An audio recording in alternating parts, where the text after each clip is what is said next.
Hi guys, that's Boutique Politic English. David Zadov is with us today. As usual, every week we are trying to give you an update on current events, international relations. I think that this week gonna go under Trump-Putin phone conversation that happened yesterday for about 2 hours, as you was told.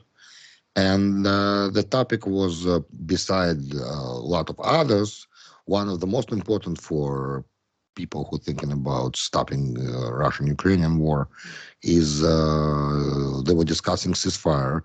Trump offer was 30 days full ceasefire after long conversation and raising a lot of questions considering conditions of the ceasefire. Putin agreed to uh, stop for 30 days of strikes on energy infrastructure, on mutual stop. And according to Russian media, he was given orders right away to stop 7 drones, 7 aerial vehicles that were already coming to Ukrainian to hit Ukrainian energy infrastructure. They were shut down by Russian PVO right after Putin directive to stop. So that already took effect, but the Ukrainian side already is saying that Russia disobeyed that, and Russian side already said that it was ceasefire was violated on Ukrainian side as well. So as usual, we have accusations on both sides about because informational warfare nobody canceled, it's still on, as a war still on, and the reasons behind Putin very tough position on the ceasefire for a couple of reasons. We last our conversation remember that we talked about side that considers itself winning and advancing.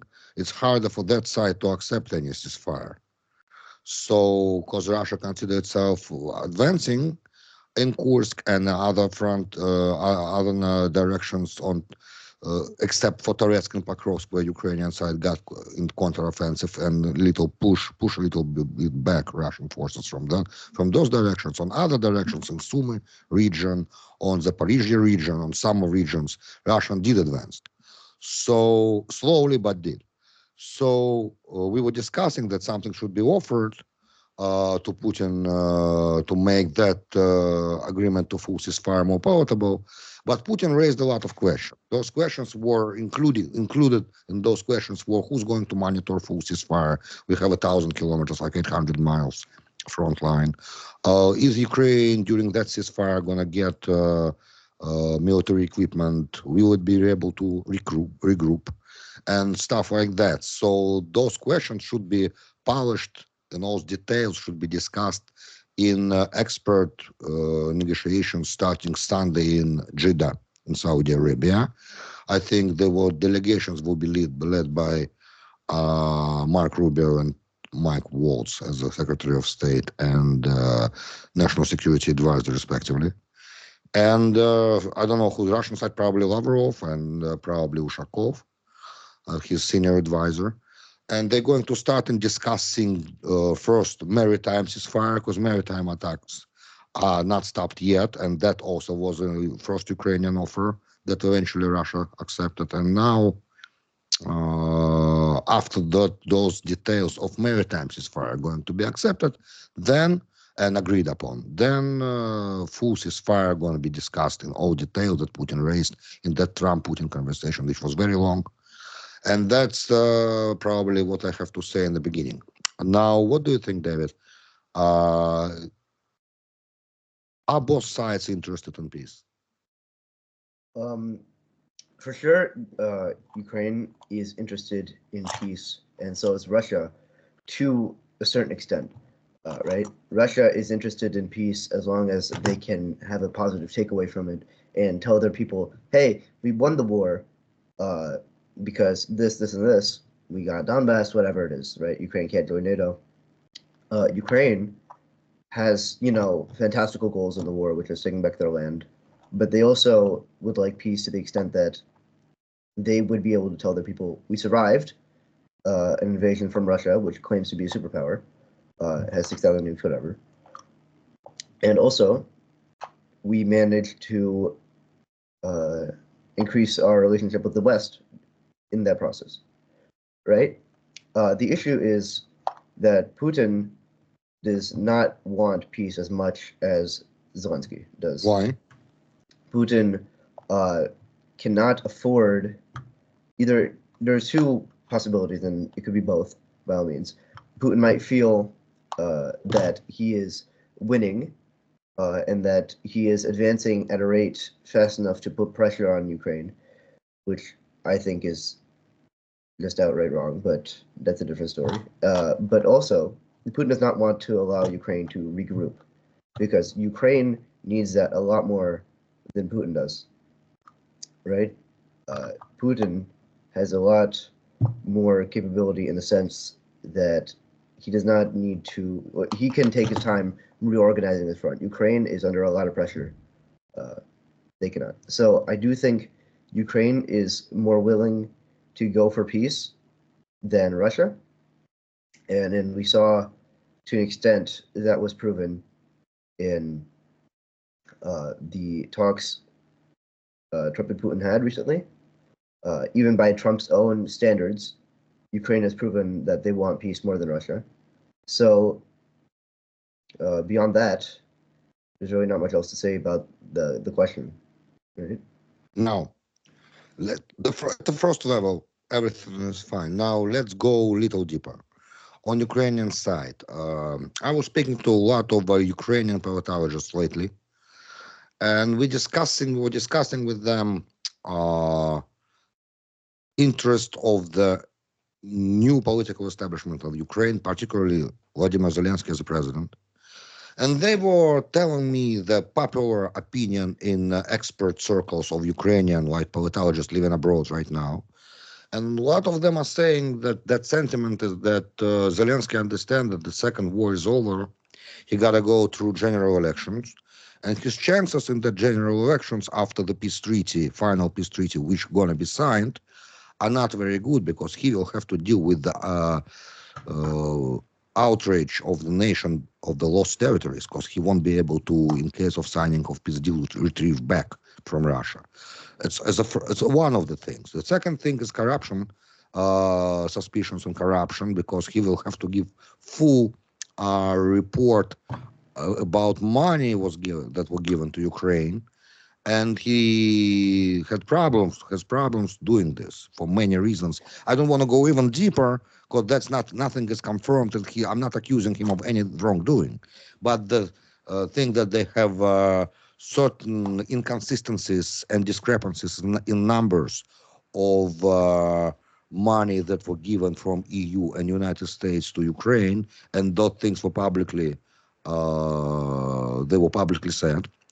And also, so he got to give a report after, and that can bring charges of corruption, even if there is no corruption, but a just regular disappearance of vast amount of money that happened like in Iraq after American invasion. Like we lost like $100 billion. And the Pentagon doesn't know where it goes. Certain things were depreciation of value, certain equipment were lost. But besides that, we lost $100 billion, and they don't know where it is. So when you have an active war for 3 years, probably a lot of money it's not necessarily be stolen, it just cannot be accounted for. So he will have to take, so the chances of him being reelected after war are very little. And also, that's not it. That's not it.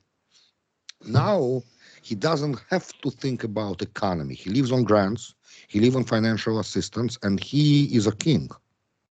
He has full power of martial law to implement whatever he wants. There's no freedom of speech in Ukraine. And a lot of things that he's going to lose when there's no martial law. When there is no martial law, he is got to reinstate democratic institutions that now are on hold because of the martial law, of the active war that is going on. It's normal for the country. But when war is over and war stopped, he will have to give a lot of, besides reporting, he will have to face challenges from opposition and a lot of critiques. And that might lead to his ousting as the president of Ukraine. Okay, I'm going to have to Try respond to because address. I'm getting a lot loaded on me. So, first of all, we have to understand that the people of Ukraine are not like barbarians and are not going to be irrationally angry at Zelensky when they lose a decent chunk of land. Just the bare survival will be enough for a lot of Ukrainians to have to give their support to Zelensky. Right? Can I interrupt you this second and remind you that a lot of polls that were conducted recently in Ukraine give the number of Ukrainians who are not ready to cede any territories to Russia is majority. Okay, so you're saying that there's no freedom of press in Ukraine, but at the same time they're conducting polls that say Ukrainians don't Polls, support. yes. Polls. Okay, so I mean, oh, you're saying those polls are not fair and we don't know who financed them and are they independent or not? I absolutely agree with you. There's no question about it. But Wall Street Journal conducted a poll in Ukrainian military, and Ukrainian military is 80% against any territorial cede to Russia. Well, because that's the stated goal that they're fighting for. It's the same way that Right. if you interviewed the Russian military, most of them would say, we're not, like, most of these recruits or these volunteers, whatever, they would say, we're not good. I don't want to give up until we're at Kiev, right? Right. So Agree. these are the stated goals. They want to believe that what they're fighting for is the utmost, like, best goal, right? So there's not much you could take away from polls of the Ukrainian military, right?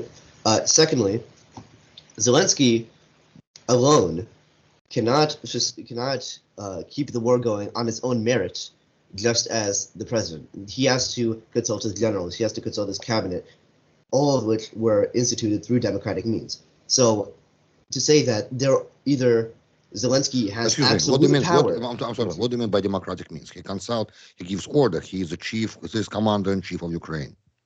He is the commander in chief, but it's not like the president of the United States controls every single aspect and could continue a war without the permission of the other parts of the government. He can. Now it's martial law. He can do it. Zelensky, without the keys of power, without support from the keys of power, cannot continue the war. And those keys of power were instituted through democratic means, and they want to keep a democratic system going. So to say that either Zelensky has so much power that he can force the continuation of the war against all of Ukraine's will is not true. And also, or either you're saying that, or you're saying that all of Ukraine is in the Ukrainian government, is in on what Zelensky is doing, and has their full support behind him.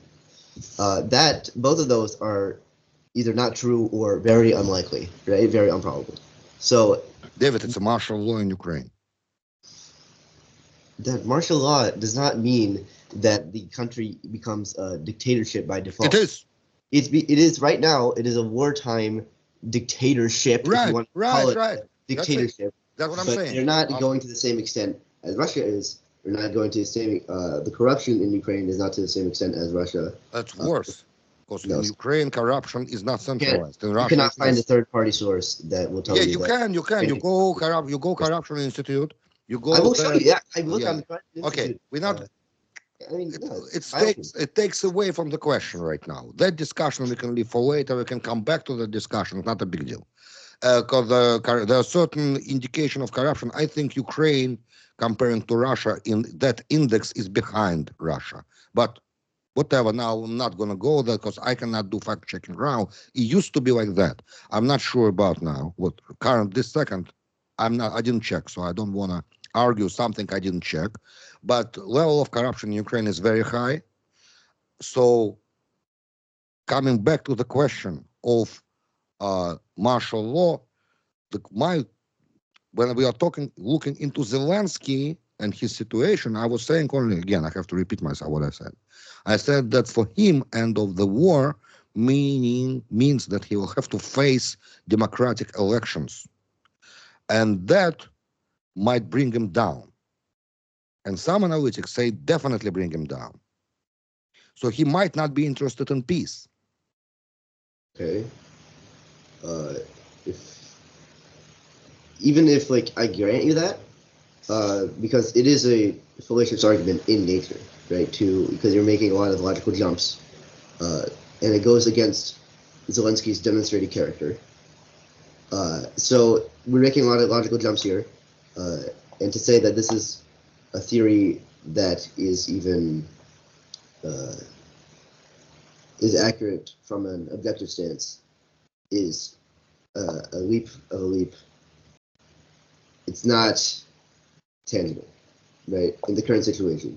You think? But So yes. you just disregard it. Like you don't think that Zelensky, as Machiavelli would say, will have to do everything to survive as a political leader to preserve the government also, besides the national interest of Ukraine that are declared and they fighting for them with Russia right now. But also, it depends on how you define the national interest of Ukraine, but that's not the topic of our recent conversation. Our recent conversation is about who more interested in peace, basically, right?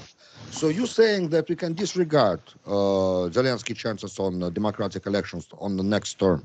We disregard that a lot of people perceive those interests are very high to remain in power, and he has very big chances not to remain in power after war is over. You think that's nothing he has to worry about? No, of course he should be worrying that he's going to lose his power, but this is not his Main obligation. concern. It is not his main Motive, right. concern. Okay. So you don't. We're not talking about that. Talking just like in pure political realism, states are billionaires. Both. We don't go into the state situation. Every single state, Russia and Ukraine. We're talking just war and interest, right? So in interest, you're saying that both countries basically interested in peace. So we have to consider, and when we look at the phone conversation between Trump and Putin, we have to think about that it was frank, honest conversation.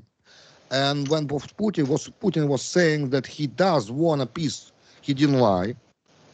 But on his, of course, on his condition, and he want to win more time, by the way, while they're still trying to clean up Kursk region and doing some things on Ukraine proper right now. They didn't finish certain things, so Donbas region is not still empty of Ukrainian forces for them to get that in the end, because they understand that any settlement will be accounting, they will account for situation on the ground and be corresponding to situation on the ground.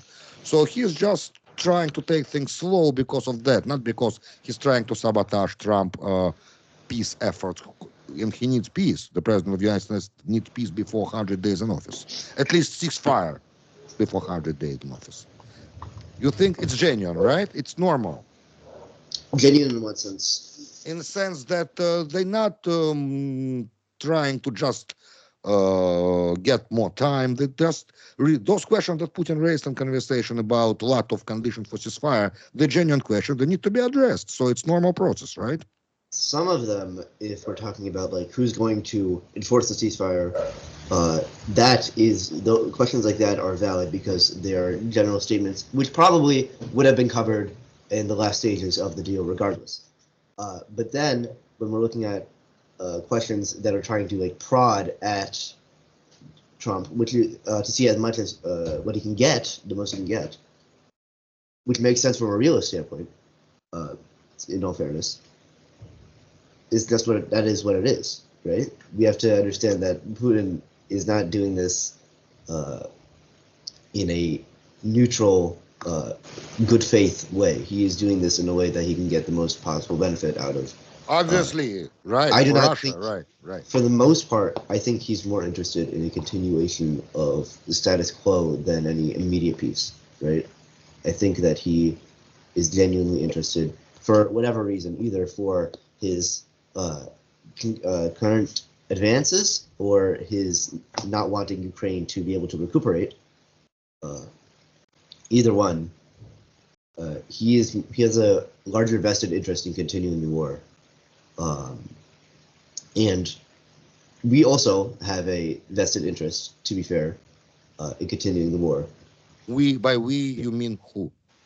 The West. But West is not unified right now, so you mean Europe? I think Europe, and I think it would be in America's objective interest to continue the status quo. Not that, of course, if you took that out of context, it would be like, oh, you want more Ukrainians to die?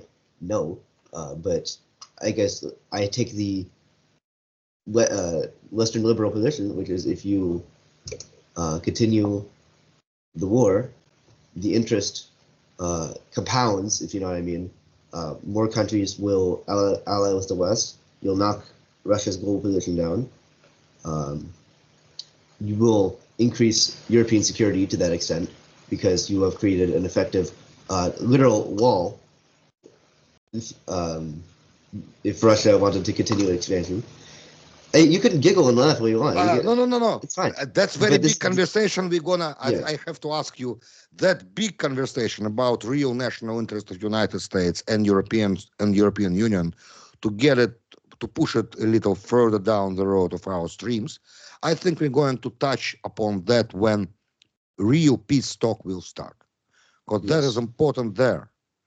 Because now it's even if what you're saying right now is true, European Union population of those countries probably won't be ready to get their all social benefits and welfare state suffer. And that's what you're saying right now is going to cost them, as their own estimation, about trillion euros in next 10 years. And I'm not sure they can afford it because they So don't have a far, luxury of reserve currency. You understand what I mean? so far, there have been almost $300 billion in total around the world given to Ukraine so far in terms of contracts and weapons and money. The estimated cost is supposed to be around 300 billion. Europe has already paid most of that, and they have not suffered. They have not seen any suffering of their welfare benefits. You right? think? I know. Oh, you didn't talk to Europeans that are now what do you mean? The governments in France now, President Macron has no majority in parliament. Scholz just resigning, and they got the next federal councillor that come that they lost. They have now their minority partner in next government of Germany. They are losing positions, and Alternative for Deutschland got 23% of Bundestag now. Before the war, it was completely 10% less. They got crazy setbacks because of the war. The economy is not competitive right now. They have recession in Germany now. They're closing factories. The energy cost is skyrocketed. They don't have cheap energy anymore from Russia. So when we talk about national interest of Germany, for example, or France, we have to, it's a very big conversation. And you cannot say that they not suffer because of the war. They did.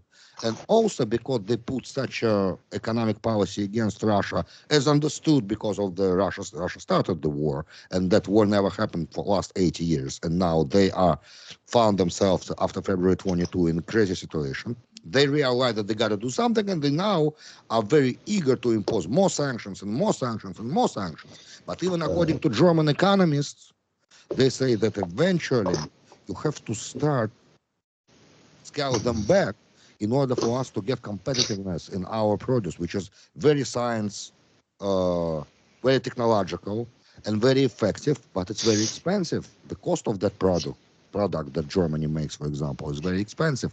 And cheap energy was making that more competitive. Now, in that world right now with China and this and that, they just cannot compete anymore.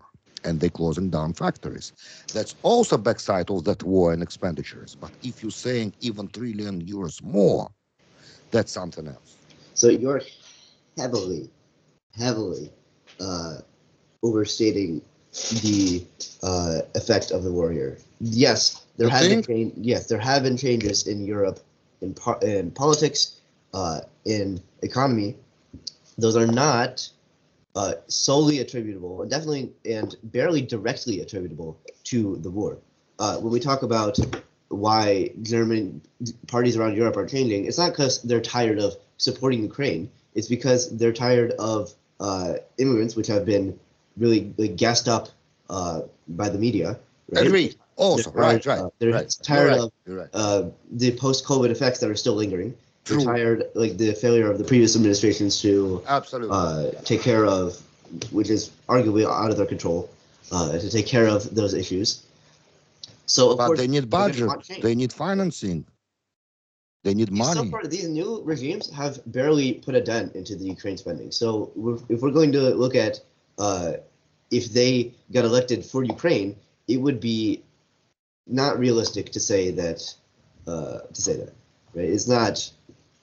Okay, we'll talk. I hear you. We're gonna talk about that, about European economy probably on the next stream about after that one, because when we will have to define at least discuss national interest of United States and European countries and Russia. When it's going to be conversation about national interest, we'll come back to that. It's a very important topic.